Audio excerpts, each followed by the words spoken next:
धुंध से ढके छोटे से कस्बे ब्लैकथॉर्न के बीचों बीच सदा सरसराते और रहस्य फुसफुसाते पाइन के पेड़ों से घिरा हुआ एक जर्जर विक्टोरियन हवेली खड़ी थी।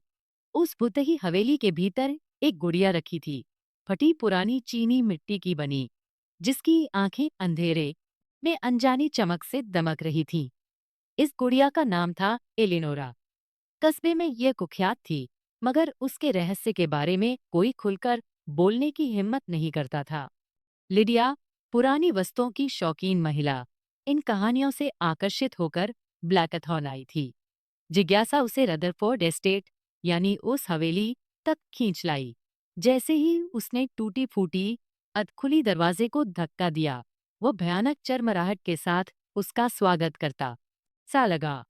ये तो बस एक गुड़िया है, लिडिया ने खुद से कहा, लेकिन उसकी आवाज धुंधले वातावरण में खो सी गई। हवेली भीतर से सड़ी लकड़ी और जमे धूल की गंध से भरी थी, जो लिडिया के कपड़ों से चिपक सी गई। वह चलते चलते पार्लर तक पहुंची, जहां एलिनोरा को एक धुंधले पुराने ओट्टोमन पर बड़ी सलीके से बैठाया गया था।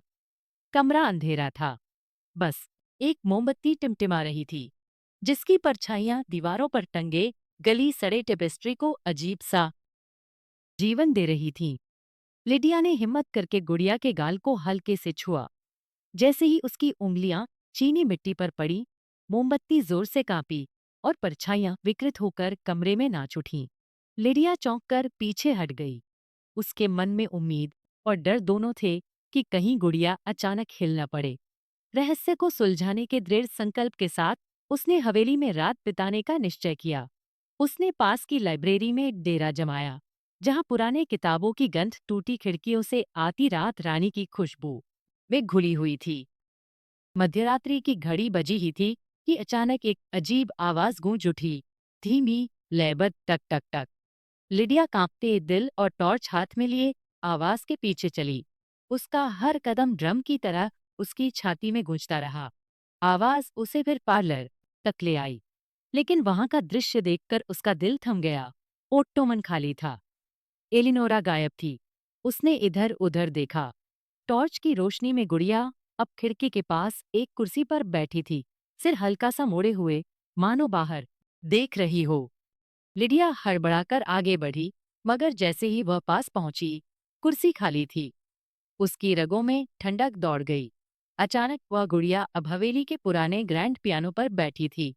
उसके फीतेदार कपड़े धूल से बिल्कुल अछूते थे।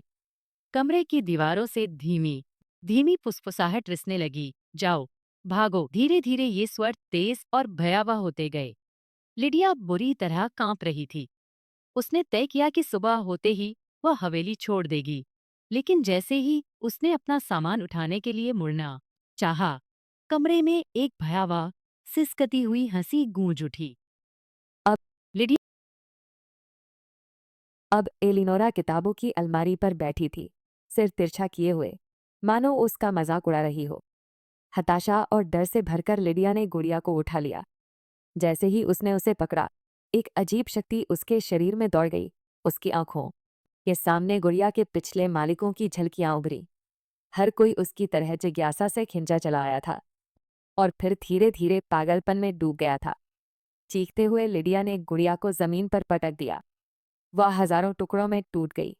हर टुकड़ा गिरते ही मानो करा उठा, मगर फुसफुसाहट थमी नहीं।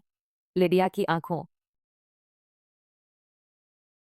के सामने उन टुकड़ों ने खुद ब खुद हिलना शुरू कर दिया और धीरे धीरे फिर से जुड़ने लगे।